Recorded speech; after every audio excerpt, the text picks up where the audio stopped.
Okay, so what you do for your basic position is you just drop your hand, just let it go limp, and basically that's your position, okay?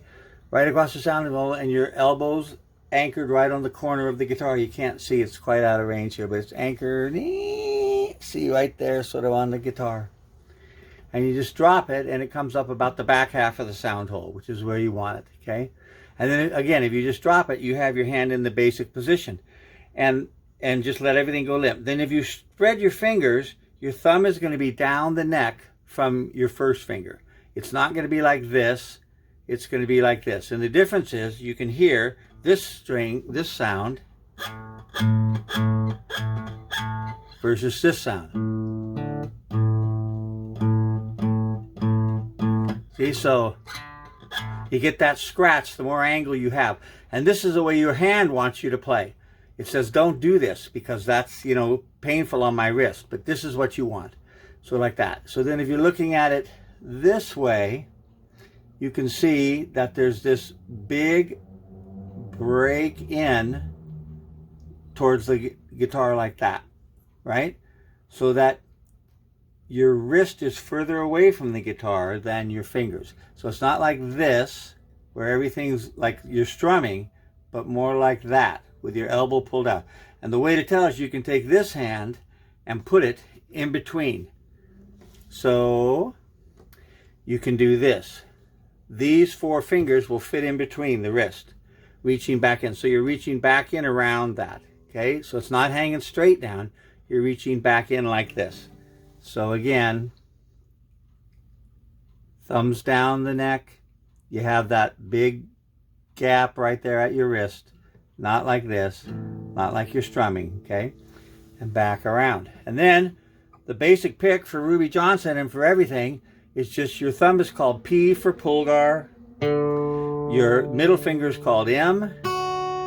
Your thumb again goes on the third string, and your I finger goes on the second string. So you have 1 and 2 and 3 and 4 and. And then for A major, you just move everything over a string. So you're playing the middle four strings. P on the fifth, M on the second, P on the fourth, I on the third.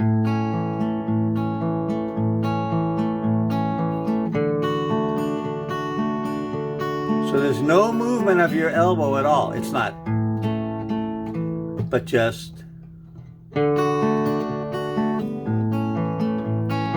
And just like in a strumming, the last upstroke is open when you make your change. Same here.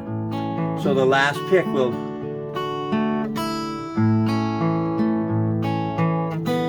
Hear that? There'll be that's when you change your finger. So you want to be on the new chord on the downstroke of 1, just like in normal strumming.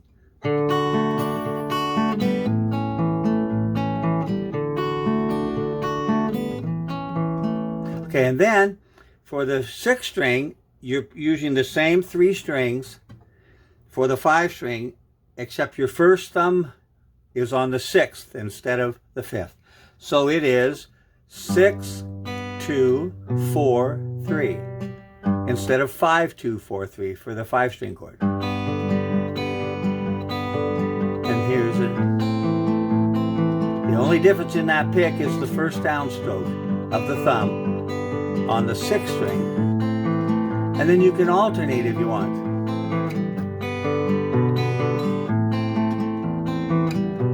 You can do all sorts of things, and then you could later on you can throw your 3rd finger in. And a really good way to do this is what we call the well, it's the Etude in E minor by, that's a Bourrée by Villalobos. But you just rest your palms. Rest your fingers on the string. So it's 6, 4, 3, 2, and just rest them there and get your hand positioned, and then play an E minor and just go up the strings with every other string being played. So it's 6, 4, 5, 3, 4, 2, and then I on the 3rd string and A on the 1st string. So then rest your palm, get everything set, check everything is good, then go back and rest it. That's the best way to get your hand position down. Everything can be checked and all your fingers are ready to go on the string. 6, 4, 5, 3, 4, 2, 3, 1. Plant. That's called planting, resting. But you got to be hip. You got to use the right term. Plant. So P-I-P-M-P-A-I-A.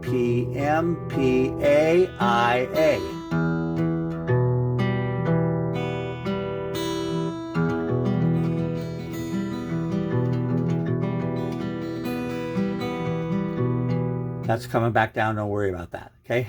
That's the full pick. And there you go. Call me if you have any questions.